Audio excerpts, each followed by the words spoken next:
Hello and welcome to Simply Southern. I'm Mary Wilson. And I'm Kevin Worthington. We all live such hectic lives that it's nice to know there are places we can go to escape and reconnect with nature. We're going to one of those places today, Georgia's Hills and Dales Estate.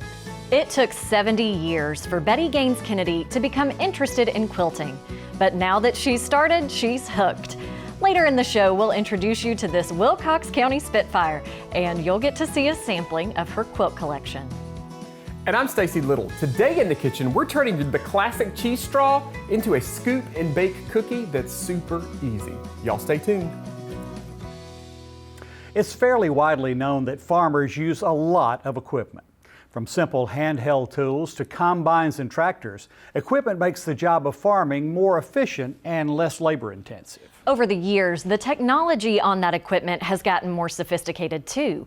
For example, many of those tractors and combines can steer themselves across a field using GPS. Up until the last few years, that equipment was confined to ground level, but more and more farmers are using tools that can handle important tasks from high above their crops.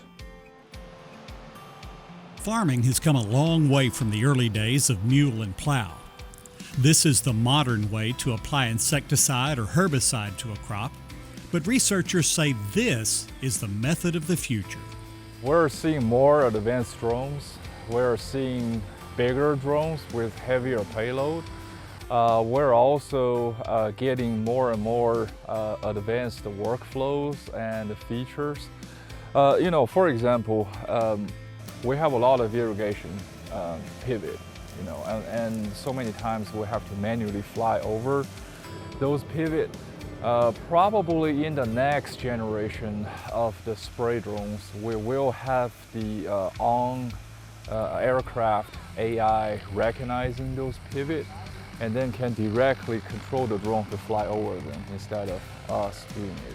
After some initial skepticism, Dr. Lee says farmers across the country are becoming more accepting of the new technology. In recent years, the number of aircraft and the number of acres covered have doubled each year. Because we have a lot of smaller fields, irregular shape, many of those fields are on challenging terrains, rolling hills, and also obstacles such as tree lines, power lines, telephone cables. All these pose challenge to traditional ground sprayer. Another factor that has farmers opting for aerial application over ground spraying is the cost. These new big spray drones cost about $30,000 to $35,000 that you get a full package. So the full package will come with charger, 3 sets of battery and other accessories that you need. So basically get you ready to fly. If you want to buy a large spray equipment, let's just say a large self-propelled sprayer, John Deere type or whatever brand, it probably will start minimum of $300,000. Any farmer who applies herbicides or insecticides to crops already has to meet certain criteria and be licensed. Adding a drone to his toolbox also adds a new level of regulations. Realistically, I would suggest start the application process about 8 to 12 months ahead of the time. It takes quite some time for all the paperwork to be processed and approved. The good thing is after spray drone being used in the States for a few years now, there are several fairly famous aviation attorneys in the country that can help growers and the new operators file their application paperwork. Today's drones now have the capability of doing what was only imagined when Dr. Lee started his research 4 years ago.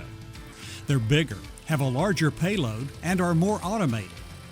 In the next 3 to 5 years, he expects completely autonomous drones to be able to complete tasks on their own. We might be able to see a autonomous mixing vehicle driving to the field by itself with 2-3 spray drones landing on top of it, changing battery, refill the tank, and mixing battery. All these can be done without human intervention. Dr. Lee says he thinks the future of drone use on farms is limited only by what we can imagine, and he expects the technology to continue to evolve over time. So what are some of those innovations that he expects? Well, he says they're continuing to develop spot spraying. Now, that's where instead of spraying an entire field, farmers can spray just a few acres, but will actually be targeting 95% of the weeds or pests that are attacking a crop. Well, do you love nature? Or maybe you're a fan of history? What about architecture? There's a place where you can get your fill of all three, and we're heading there next on Simply Southern. Hi, I'm Tanner Hood. And I'm Maggie Edwards. And I was a Simply Southern intern in 2021. And in 2022. My main takeaway from the experience as an intern was getting to build those relationships with Alabama farmers. That has just been the biggest blessing that I've had so far. I got to do a story on farmer Ben Hunt and Eric Lovern. They produce YouTube videos to share with consumers, but I enjoy getting the chance to do my own story. This show is important because it provides an opportunity to market something that may not have any other opportunity to be marketed, and that is essential. Being behind the scenes as an intern, I see just how much hard work goes into making the show to tell the stories of people in Alabama. And so I think Simply Southern TV does a great job at that. I'm Tanner Hood. And I'm Maggie Edwards. Congratulations, Simply Southern on 10 seasons. The most common types of insurance are auto, home, and life. But are you familiar with umbrella insurance? Umbrella insurance offers protection for situations when your regular liability insurance may not be enough, including liability claims or lawsuit judgments. It can help you be prepared for when the unthinkable happens and ensure your family is covered. Visit alphainsurance.com to learn more about umbrella insurance. These Alpha Insights are proudly presented by Alpha Insurance.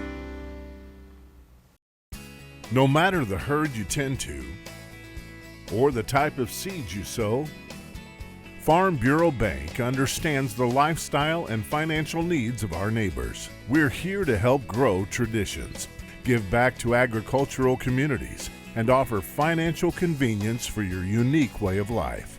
Whether it's personal or business, we are committed to serving you and your financial needs.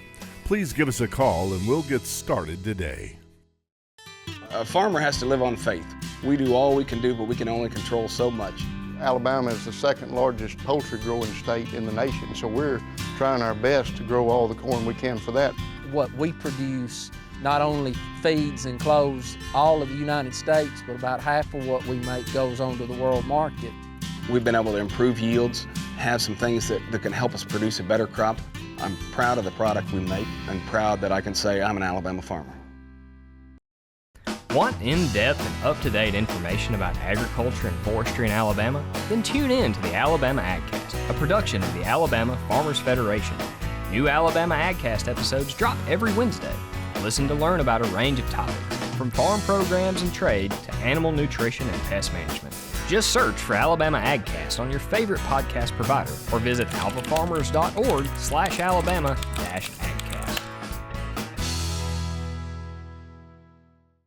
In the heart of Alabama, where communities thrive and families flourish, there's a trusted partner with practical solutions for a better world. Alabama Extension equips farmers in the field and supports health in the home. Our experts extend knowledge and improve lives. We're growing food for our community right here in the city. We're gaining the confidence to become the leaders of tomorrow. We're here to help you grow and succeed in all aspects of life. Discover Alabama Extension at aces.edu.